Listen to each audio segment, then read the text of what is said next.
जी बिस्मिल्लाहिर्रहमानिर्रहीम। आज का जो टॉपिक है बच्चों वो फ्रेंड फंक्शंस के नाम से है। देखें, फ्रेंड फंक्शंस के बारे में मैं एक सादा सी एग्जांपल आपको रियल लाइफ में दे। फ्रेंड फंक्शन से मुराद आपकी जिंदगी में कोई एक ऐसा फ्रेंड होगा आपके पड़ोस में, आपके सामने, आपके दाएं बाएं, कि जो आपका फ्रेंड फंक्शन है, जो बचपन से ही आपका बहुत ही जिगरी दोस्त है, जो आपके घर आता जाता है। समझ लें कि चलें आप मेल है या फीमेल है, बट आपकी जो टाइप है वो क्या है, वो पब्लिक है, आप फंक्शंस बन गए हैं। और वो जो फ्रेंड है वो आपके घर आता है, आपसे मिलता है, आपके पब्लिक डाटा से मिल सकता है, आपके प्राइवेट डाटा से मिल सकता है और आपके प्रोटेक्टेड डाटा से मिल सकता है। बचपन का दोस्त है, ठीक है, तो वो आपका फ्रेंड फंक्शन है। वो आपके घर आता है, आपकी सिस्टर से भी बात कर सकता है, अगर आप मैरिड है आपकी मिसेज से, और आपकी वालदा से, आपकी भाभी से, सबसे बात कर सकता है, आपके फादर और आपसे तो बात कर ही सकता है। वो फ्रेंड फंक्शन डिक्लेयर है as a friend function in your class. आपके कागजों में, आपकी लाइफ के अंदर, आपके घर में वो फ्रेंड फंक्शन डिफाइन है एज अ फ्रेंड फंक्शन। अली फ्रेंड फंक्शन डिफाइन है, फ्रेंड डिफाइन है, आपका best friend, best buddy define है। इसी तरह कोई और भी आपका दोस्त हो सकता है, तो आप उसको नहीं कह सकते कि this is your best buddy. वो आपके घर में आके आपकी फैमिली में इस तरह इन्वॉल्व नहीं हो सकता जैसे कि वो अली हो रहा था, असलम, काशिफ, अबू बकर, आमिर, ये नहीं बल्कि अली था। एक चीज याद रखिएगा कि this is declare as a friend function, लेकिन वो आपके घर में रहता नहीं है, so it is not defined within your class, it just declare it's a friend function. वो उसकी जरूरत पड़ती है, वो आता है, चला जाता है। यहां तक किसी को कोई बात की समझ आई कि नहीं, it's just a friend function, not the class member function. Yes sir, आगे। एग्जाम्पल बात करते हैं डायरेक्टली टू द पॉइंट, और इस बात को यहाँ पे बात करते हैं। आपके पास बच्चों एक क्लास बनी हुई है, यू कैन सी टीचर की क्लास है, नेम है और उसकी पे है। टीचर में नो आर्गुमेंट कंस्ट्रक्टर और टू आर्गुमेंट कंस्ट्रक्टर है, ठीक है जी। उसमें उसका नेम है एन ए और उसकी पे है, तो पी लिख देते हैं। ये उसी प्रोग्राम को टाइम शॉर्ट था तो मैंने जल्दी जल्दी में बस उसको उस वक्त बना दिया था। गेट डाटा और पुट डाटा का फंक्शन है बच्चों। मेन के अंदर मैं 3 ऑब्जेक्ट बना रहा हूँ, 2 ऑब्जेक्ट बना रहा हूँ। एक का नाम है ऑब्जेक्ट 1 और एक का नाम है ऑब्जेक्ट 2। अगर मैं एक को लोकल फंक्शन बनाता हूँ, जरा पहले लोकल फंक्शन देख लें। पहले लोकल फंक्शन,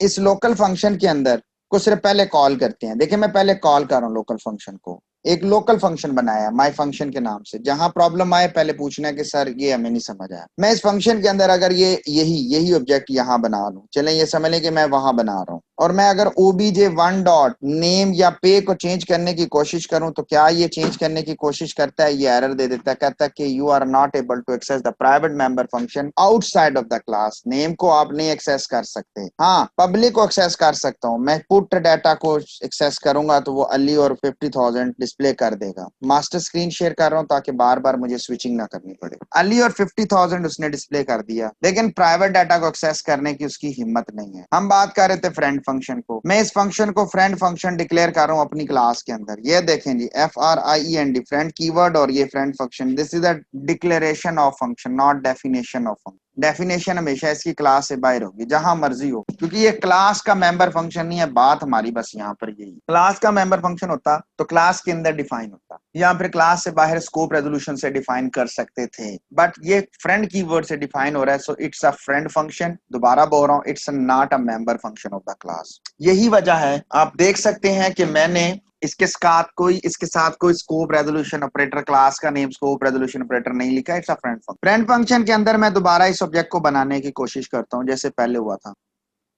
अब जरा गौर से देखें कि obj1 डॉट पे को मैं 10,000 कर रहा हूं, और अब मैं कर रहा हूं obj1 डॉट पुट डाटा। अगर तो ये चल गया तो इसका मतलब यह है कि ये प्राइवेट मेंबर्स को उसी तरह एक्सेस कर सकता है जैसे क्लास का मेंबर एक्सेस करता है। और भाई ये तो कर गया, तो इस बात से वो सारी बातें क्लियर हो गई जो मैंने आपको पहले स्टार्ट में बताई थी फ्रेंड फंक्शन के बारे में। Yes sir. ओके, अचानक ऐसे ही दिल में आया, मैंने कहा कि अगर ये जनाब एक ऑब्जेक्ट पास करवाते इसके अंदर, देखिए अगर इसके अंदर कोई ऑब्जेक्ट पास करवाते, ऑब्जेक्ट की टाइप थी टीचर, तो फिर मुझे यहाँ लिखना पड़ेगा टीचर। पास बाय कॉपी या पास बाय रेफरेंस? अगर तो पास बाय कॉपी है तो एम्परसाइंड नहीं डालूंगा, और अगर पास बाय कॉपी रेफरेंस है तो एम्परसाइंड डालना पड़ेगा। चले मैं पास बाय कॉपी भेज रहा हूँ, और ये देखें ये ओबीजे को पास कर रहा हूँ, OBJ1 को। OBJ2 की जरूरत नहीं है तो इसको बनाने की भी जरूरत कोई नहीं, छोड़ देते हैं। माई फंक्शन OBJ1, देखें मैं यहाँ पर टीचर के नाम से OBJ लिख देता हूँ। OBJ1 या OBJ बात एक ही है, क्योंकि आप जानते हैं कि it's pass by copy. New object बनेगा, बिल्कुल सही कहा आयशा ने जी, सर एक नया ऑब्जेक्ट बनेगा, बिल्कुल सही कहा। इसके लिए कॉपी इनिशियलाइजर चल जाएगा, क्लास इसके लिए कॉपी इनिशियलाइजर चला देगी। अब ओबीजे जो कि OBJ1 की कॉपी है, उसमें 5,000 था, मैंने इसे 1,000 किया और इसे चलाया, तो ये OBJ इसकी वैल्यू को अपडेट करेगा। लेकिन बिल्कुल सही कहा, जैसे साइशा ने कहा, बच्चे ने, आपको आउटपुट में अली और 1000 नजर आ रहा है कि इस ओबीजे 1 की वैल्यू चेंज नहीं हुई, बल्कि उसने अपने ओबीजे की वैल्यू को चेंज कर दिया है। ये ओबीजे अभी भी अपनी वैल्यू को 50,000 लेके बैठा है। जी बिल्कुल, इसीलिए डिफॉल्ट कॉपी इनिशियलाइजर चला है, बिकॉज क्योंकि आपने इसके लिए एक नई मेमोरी बनाई है। अगर आप एम्पर साइन कर देते तो इसके लिए मेमोरी ना बनती। ऑलरेडी ये चीजें हमने, आपको याद होगा कि चैप्टर नंबर 8 के अंदर और चैप्टर नंबर 6 के अंदर हमने ये चीजें डिटेल के साथ पढ़ी थी, जिसमें क्लासेस और ऑपरेटर ओवरलोडिंग हमने पढ़े थे। यहाँ तक कुछ समझ आई है तो बात करें, नहीं तो आगे चलें। ये से समझ आ गई है। ओके जी, बुक की तरफ चलते हैं। बुक क्या कहती है, जरा गौर से बुक को समझने की कोशिश करिएगा। बुक ने 2 क्लासेस बनाई हैं, यानी कि वो जो अली है ना, वो ना सिर्फ मेरा फ्रेंड फंक्शन है, बल्कि वो किसका फ्रेंड फंक्शन है, मैं वैसी है, अजमल का भी फ्रेंड फंक्शन है। अब अली दोनों का फ्रेंड फंक्शन है, तो यहाँ पर बीटा क्लास की प्रोटोटाइप दे दी है। क्यों? क्योंकि दोनों क्लासेस को बताना है कि दोनों, ये अली दोनों का फ्रेंड फंक्शन है। प्राइवेट डाटा है जिसे उसने 3 से इनिशियलाइज कर दिया है प्रोग्राम को छोटा करने के लिए, और एक फ्रेंड फंक्शन डिफाइन किया है फ्रेंड के कीवर्ड से, जिसमें FRIFUNC फ्रेंड फंक्शन है, अल्फा और बीटा। इसका मतलब ये है कि ना सिर्फ ये अल्फा क्लास का फ्रेंड फंक्शन है, बल्कि बीटा क्लास का भी फ्रेंड फंक्शन है। यानी ये दोनों क्लास के प्राइवेट डाटा को एक्सेस करने की खसूसियत एट अ टाइम रखता है। बीटा क्लास में भी डाटा है, लेकिन इसको 7 से इनिशियलाइज किया है, और सेम यही कॉपी पेस्ट कर दी है यहाँ पर। इसकी डेफिनेशन को देखें, इंट फ्रेंड फंक्शन में अल्फा ए बीटा बी, तो A dot data plus B dot data, तो ये 10 रिटर्न कर देगा। अगर देखें आप यहाँ पर अल्फा लिखते, अगर आप अल्फा लिखते तो ये बीटा ना होता, और बीटा ना होता तो ये बीटा क्लास में डिफाइन भी ना होता। और इसी तरह अगर इसमें अल्फा ना होता तो ये अल्फा की क्लास में डिफाइन ना होता, यहाँ सिर्फ बीटा होता और ये सिर्फ बीटा की क्लास में होता। इसमें अल्फा और बीटा दोनों लिखे हुए हैं, इसका मतलब यह है कि ये इस क्लास में भी है और इस क्लास में भी है, क्योंकि फंक्शन का नेम एक ही है। हो सकता है कि आमिर ज़िया का दोस्त अली हो और अजमल का दोस्त असलम हो, तो फिर आमिर का दोस्त कोई और है और अजमल का दोस्त कोई और है, तो दोनों की फिर यहाँ पर बॉडी जो सी होती, जो डिक्लेरेशन ऑफ द फंक्शन होती और डेफिनेशन ऑफ द फंक्शन होती, वो अलग होती, दो होती ना। बट यहाँ पर क्योंकि फंक्शन एक है, तो वही फंक्शन दोनों का फ्रेंड है, तो दोनों क्लासेस के अंदर अल्फा और बीटा लिखा है। इसीलिए बीटा की प्रोटोटाइप पहले दी है, ताकि अल्फा क्लास को पता चले कि ये जो बीटा, ये बेसिकली बीटा क्लास का एक ऑब्जेक्ट होगा। बात समझ में आई है कि नहीं आई है? आगे से जी। अब तो भाई ये भी चल रहा है काम कि क्लास में कौन बोलता है। अब तो डेली क्लासेस में ये भी लिखा जाएगा और सेशनल भी बताए जाएंगे। तो अल्फा और बीटा का किया उसने फ्रेंड फंक्शन में, ए बी को फॉरवर्ड किया, और वो भाई ए डॉट डाटा और बी डॉट डाटा को भाई वो ऐड करके 10 रिटर्न कर देगा, और इस तरह 10 हमारे पास रिटर्न हो जाएगा। In this program the 2 classes are alpha and beta. The constructor in a base class initialize that single data member with a fixed value 3 alpha and 7 in beta. We want the functions, जो आपका friend function है, to have access the both the private data member, so we can just make the call of this function. मैं इसको अपनी English में बोल रहा हूँ। And you can see the end it is declare with the friend keyword. बिल्कुल इसी तरह ये वाला दिस डिक्लेरेशन, हाँ, इस डिक्लेरेशन को भैया आप पब्लिक पे पेस्ट करें, प्राइवेट पे पेस्ट करें, इससे इसकी सेहत पे कोई फर्क नहीं पड़ेगा। तो याद रखिएगा कि फ्रेंड फंक्शन को आप पब्लिक में पेस्ट करें, प्राइवेट में पेस्ट करें, या प्रोटेक्टेड एक्सेस स्पेसिफायर में पेस्ट करें, इससे कोई भी फर्क नहीं पड़ेगा। तो समझ आई बात की कि नहीं आई, पहले ये बता दें। आगे सर जी। हाँ जी, याद रखिएगा कि ये तमाम चीजें काफी इंपॉर्टेंस की हामिल है, और आपको इस चीज के बारे में पता होना चाहिए। मैंने बड़ी तेजी के साथ लेकिन बड़ी डिटेल के साथ इस चीज को बयान किया, ताकि आपको पता चल सके कि बात करना क्या चाहता। अब आते हैं असल गेम की।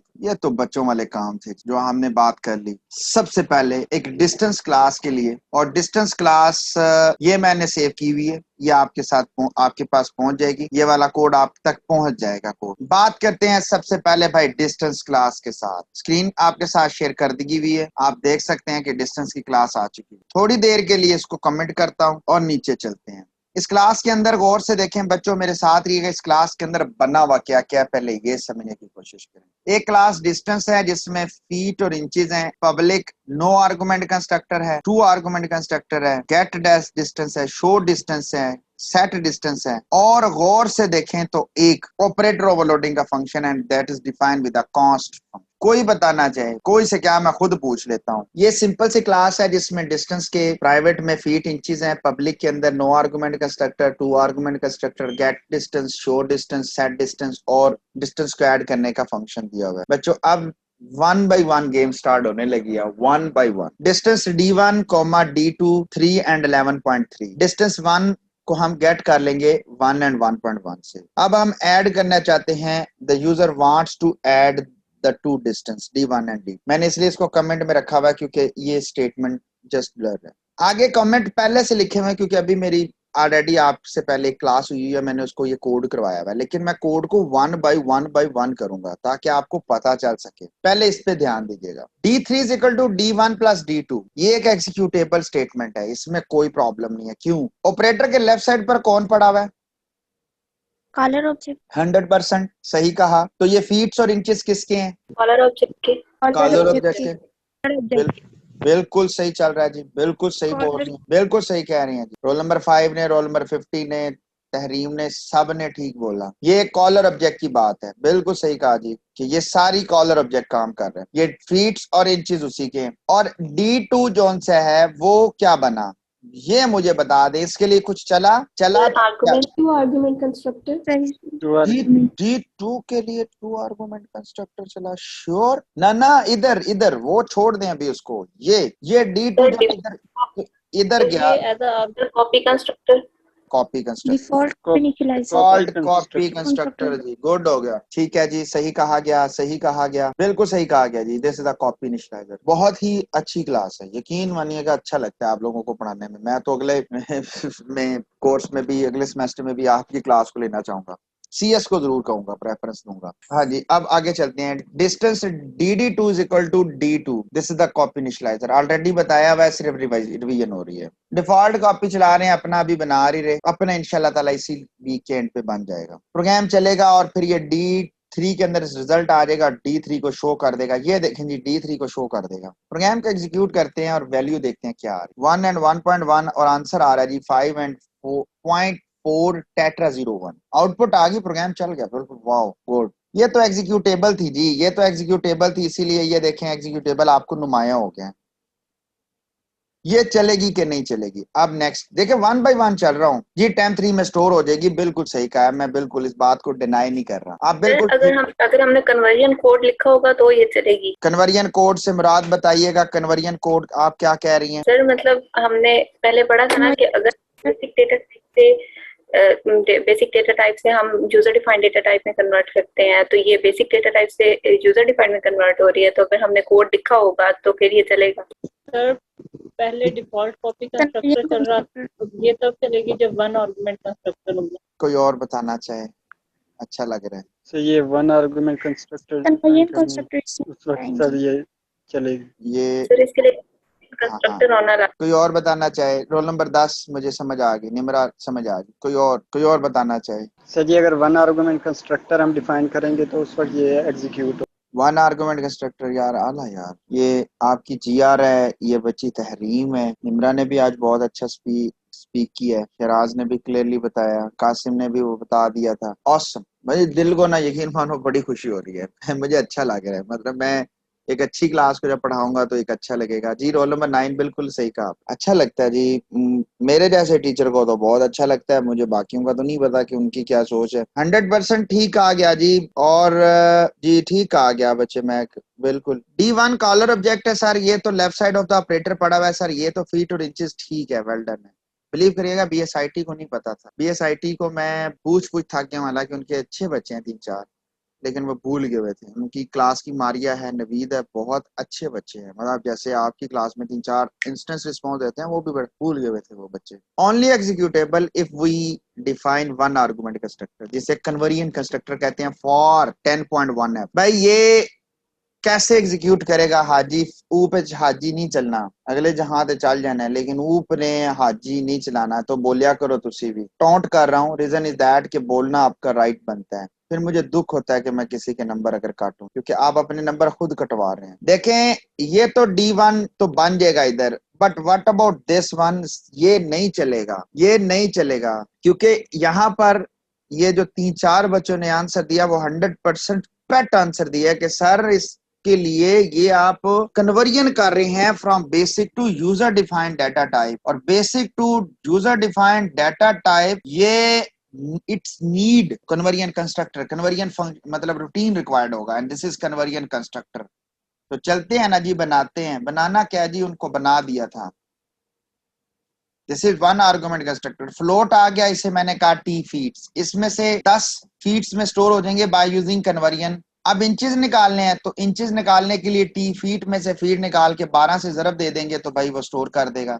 ये पहले काम करवाया हुआ, मैं सिर्फ यहाँ पे उसको पुट कर रहा हूँ। Yes sir. सेम करवाया हुआ है मैंने, इसमें कोई रॉकेट साइंस को नहीं डालेगी, सेम करवाया हुआ है। इससे क्या होगा कि ये भाई ये जो 10.1 है ना, ये देखिए जो 10.1 है यानी 1 है, ये भाई DD2 में कन्वर्ट हो जाएगा। अब इसका आंसर कोई 11 और कोई 2.3 के करीब आंसर आना चाहिए, क्योंकि जब ये कन्वर्ट होगा ना तो ये तो हम देंगे 1 एंड 1.1, तो ये 10 और 11, ये तो 11 फीट हो जाएंगे, और अशारिया 2 को जब 12 से ज़रब देंगे तो वो बन जाएगा 1.2, 1.2 प्लस 1.1 तो ये बन जाएगा 2.3। तो D3 के अंदर स्टोर होंगे 11 फीट और 2.3 इंचेस। देख लेते हैं जी कि सर ये आप सच बोल रहे हैं, ये देख लेते हैं जी, 1 एंड 1.1, 11 फीट एंड 2.3 इंचेस, जो कहा वही निकली आउटपुट। इस स्टेटमेंट नंबर 70 की आप ही बता दें, रोल नंबर 7, स्टेटमेंट नंबर 70 की समझ आई है कि नहीं जी अक्सा बच्चे?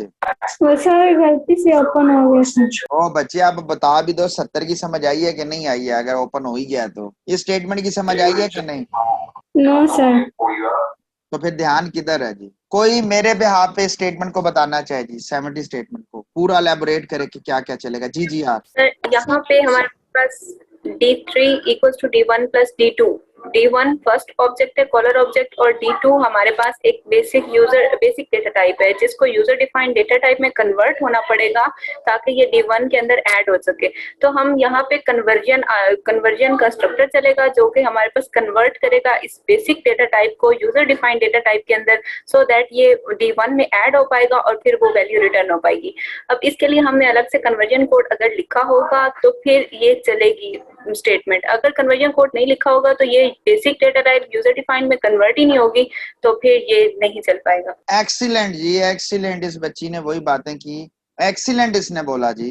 अब मैं इस पे क्या कहूँ बच्चे? एक साहब आप किसी ऐसे रूम में बैठे, यकीन मानिएगा कि मैं आपको सिर्फ बताना चाहूंगा कि मैं इस वक्त, ये देखें जी वीडियो ओपन कर रहा हूँ, मैं इस वक्त नॉन AC वाले रूम में बैठा हूँ और माथे पे पसीने भी छूटे हुए, और मैं अपने AC वाले रूम से बाहर आके एक गर्म रूम में बैठा हुआ हूँ जिसका पंखा भी ये कोई फुल स्पीड में इतनी स्पीड से चल रहा है, ये टिक टिक टिक टिक। और सिर्फ आप लोगों के लिए आप उस रूम में बैठ जाएं जहाँ पे एटलीस्ट आपकी कंसंट्रेशन होनी चाहिए, तवज्जो आपकी होनी चाहिए।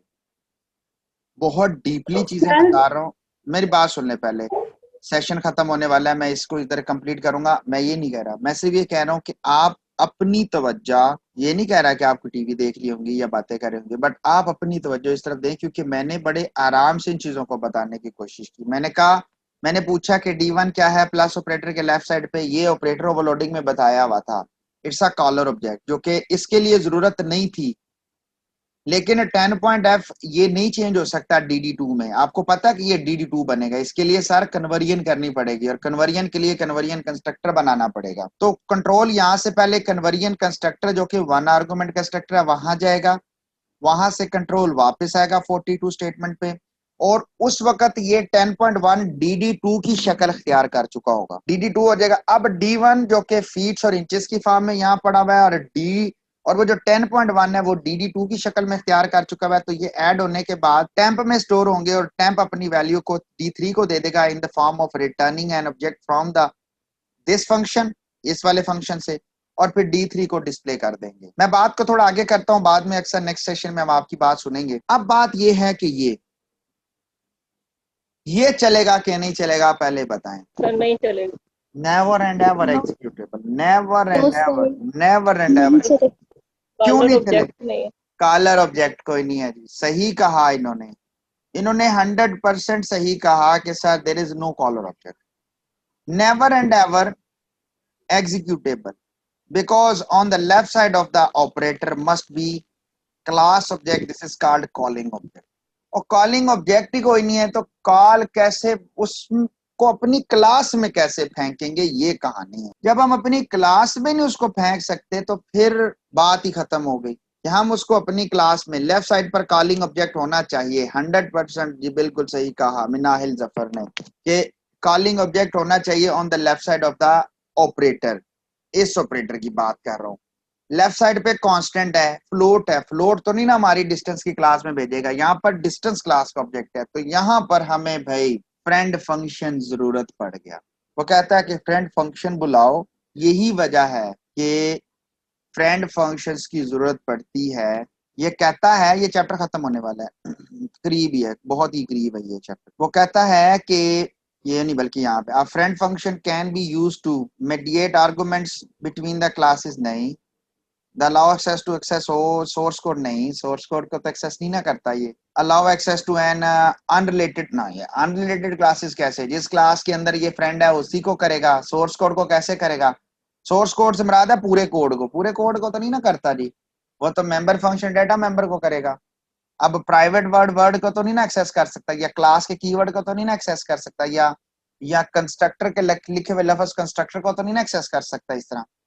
इंक्रीज द वर्सेटैलिटी, हाँ, increase the versatility of an operator overloading, कैसे अभी दिखाते हैं कि it can increase the versatility of operator overloading.